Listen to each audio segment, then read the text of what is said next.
یه ببرم امر وقتی که امیر مسلمان ها که خلیفه رسول های آخرا شاه بنی غسان اینا در همین شام دولت داشتند نامش جبله ابن ایهم ای همین آدم آمده اسلام قبول کرد خودش اختیاران آمد مسلمان شد به حضرت عمر گفت یا جبله موسم حج شده است نمیگه حج کلیو که حج در ذمه فرض شده است گفت حضرت اگر شما برین منم در رکاب شما میرم حضرت گفت من امیر حجم میرم حضرت عمر با همون سرکاری که داشت 10 سال خلافتش ده 9 سال پای در پای امیر حج شده رفته است خونه خدا میرفت زیارت بکرد همین 10 سال 9 سالش رفتگی با همراه آمدن این جبله ابن ایهم 250 تا تل اختراع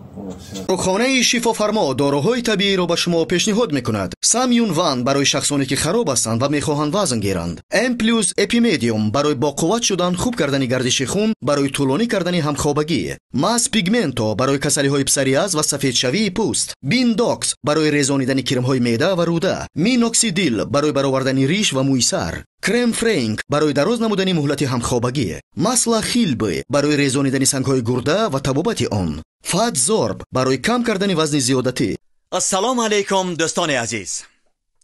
آیا شما برای گذشتن از سرحد دشواری میکشید؟ مهلت حجت‌هایتان به آخر رسیده است.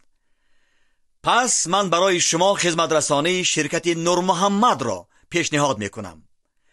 با ماشین‌های نو و زمانوی، با باوری و اعتماد کامل توسط رانندگان مرد و زن شما را از منزل استقامتیتان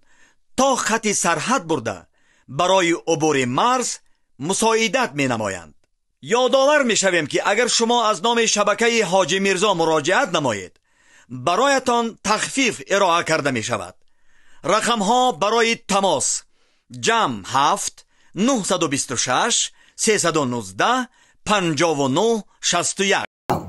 حضرت عمر با همون سرکاری هایی که داشت 10 سال خلافتش ده 9 سال پای در پای امیر حج شده رفته است خونه خدا میرفت زیارت بکرد همین 10 سال 9 سالش رفتگی با همراه آمدن این جبله ابن ایهم 250 تا تل اختراع خیلی آدمی بایی با دولت اسباش و حتی همین قزینت و زیور داره که ایلای توبه بابا هیما آمدن در مکه مکرمه احرام پوشیدند اگه طواف شروع کردیم یک شخص یک بیچاره کمبغل یک اعرابی از قبیله بنی فزاره نخست میگه لبی ریدوی همین جبله را زیر میکنه لبی ریدوش که زیر میکنه همین گلوش همه حرکت کردن گلوش یک فشار میته یک تکون میخوره میگرده یک مشت در دهن همین بیچاره میزنه پوچو ده که ولی بوی پوچوی دماغش نرفته است این بردک هم دید گفتن که این پادشاه های یعنی پادشاه بنی غسان های اما این مرد از بنی فزاره را میدونست که زمان خلافت حضرت عمر های سرور عادلای دنیا این عمر هسته که همیشه نقار مورچه را میگیره حتی ای دشمناش چه برسه یک انسان یک مسلمان راست نزد حضرت عمر اومد گفت یا امیرالمؤمنین همین جبله که امروز شما اومده به جبله ابن ایهم این ازت رو ما خوشحال کرد برای چی گفت؟ و همین نخست لبی ریدوش جقیده همین گشت یک مشتم زد حضرت صداش کرد جبله را برای چی مردک زدی؟ خوبی نمیخیر آزارم داد آخی گفت این قصده نکرده است اونجا ازدحام ای زحمه نخست بیچاره کرده است تا حق نداشتی این کارا کردی در پیش خونه خدا تو شرم نداشتی ای مخلوقا شرم نداشتی ای صاحب خونه از خدا شرم نکردی خیلی گفت کاری شیدگی شید ای گفت شیدن کاری شیدگی شید نداره یا عذر میخواهی که مقصد گناه تا میبخشه یا راست میستی در دهنت یک مش میزنم بچه گفت شما پوچه ها را میزنی گفت جنایت که کرد همه برابر هم یا و مسند دیبا یکیست نزد قرآن همه برابر هستند هیچ علاج دیگه نداره گفت یا دو سمک بتم نه گفت یا عذر میخواهی که مقصد گناه تا ببخشه یا که مشتی میزند اگه این گردن غلط شدگی یا عذر میخواه به درجه مغرور و متکبر که تصور کرده نمیتونه این طریقه پورا امکان هم نداره که بشته و یک کس بزنش نمیبرداره مقصد غرورش من میگه همین شب اجازتم تا یا فکر کنم. مایلش میگه اینا یک شب تو در رخصت شبانه خونه سوخته قطعی همون تلخوش میگریزه ببینه میگریزه شام میویا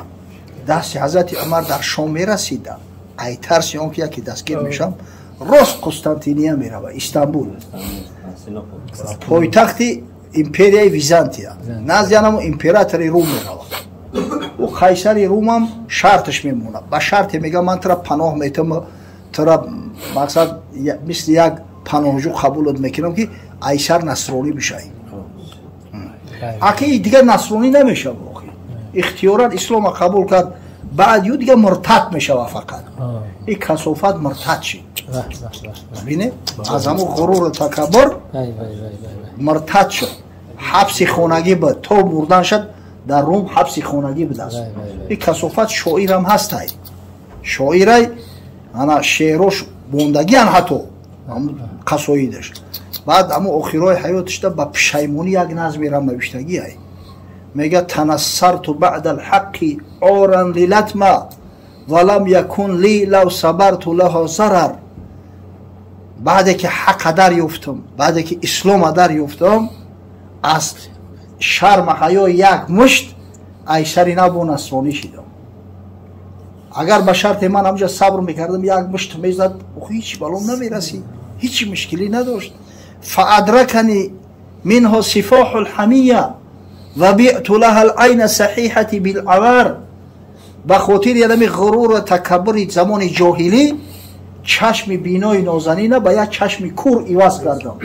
و به هر وجه صورت دین نصرانی یک دین منسوخه کاخی و میگه فیا لیت امی لم تلیدنی و لیتنی قبیلت قول الذی قاله عمر ای کاش که مادرم تولدم نمیکرد ای کاش که همون پیشنهاد حضرت عمر را قبول میکردم در پیش همون آدم یک ازوینه نمیپرسیدم یک مقصد که انا بخشش میپرسیدم یگان گپ نمیشید و یگان مشکل نمیشید حج این همین مکانی هست که آدم باید مطیع باشه آدم باید حلیم باشه آدم باید اوزارش به کسی نرسه همین خود حضرت عمر در همین وقتی طواف میگه به درجه به ترس میگشته است که مبادا پای کسی را فشار نده بزبالا بود که حضرت 2 متر بود شاید هم پاشم 60 رزمیری 60 باشه که هم کوشش بسیار احتیاط میکرده است مبادا یگون کس فشار ندم یگون سبب اوزار یگون کس نشوم در موسم سال 2007 3 پهلوانای خدمت بچه بزبالا شیدنی هم انا یک نفرش ولی خدا رحمت شکر گذاشت حاجی عبدالمجید چرز دبی اومدن اینا رسما نرفتن دبی قطعی اومدن بعد اونجا ما در شعبه فتوا بودیم یک همون شمسدین خدا برکتش بده شمسدین جاشون یافت جوبا جاشو کرد بعد عمره شون برد مکه یو نام اومدگی در همون وقتی طواف عمره اون یا بزبالش ایشانی فتلو میگن همون قدم یک اندونزی بود است مالایزی بود است اما تله داده او همه گاش چیز گفته است امتحان این اودا بی بزبالا 120 کیلو های خاچه ممکن یک 90 باشه بزبالا همینطوری دستک زده است با حاجی عبدالمجید دربارش گفت که راست میگه با خدا راست گفته است همین باقی رو تبات کنم تگا پیرای جو میفهمیم با زبانی خودش گپ زده است گفت من همین زبانی همین را نمیفهمم نه که همین اول یگان ترجمان بیار همین گفته است که با کاری خدای تو را بزبالای کلام کرده است من ادعا کنم ای خدا شرم نمیداری آخه در پیش خانه خدا مرا مثل تو حاجی ام ای خدا شرم نمیداری که تو را تیله زده است این لوبای ترجمان را بیار تعریف است حقیقتا همون خیلی آخی خدا رحمت کنه شیخ سعدی را میگه گدای شنیدم که در تنگ جای نهادش عمر پای بر پشت پای در همین وقتی طواف حضرت عمر پای یک کس فشار میاره و گفتم که احتیاط میکرده خیلی اونجا ازدحام پیش پوتا نبینی پای کسی را میجقه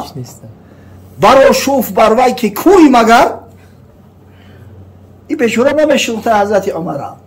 ندانیست بیچاره درویش کوست که رجیده دشمن نداند زیدوست نمیشنخته حضرت عمر برا شوف بروی که کوی مگر گفت چشمات کورای چی نمیبینی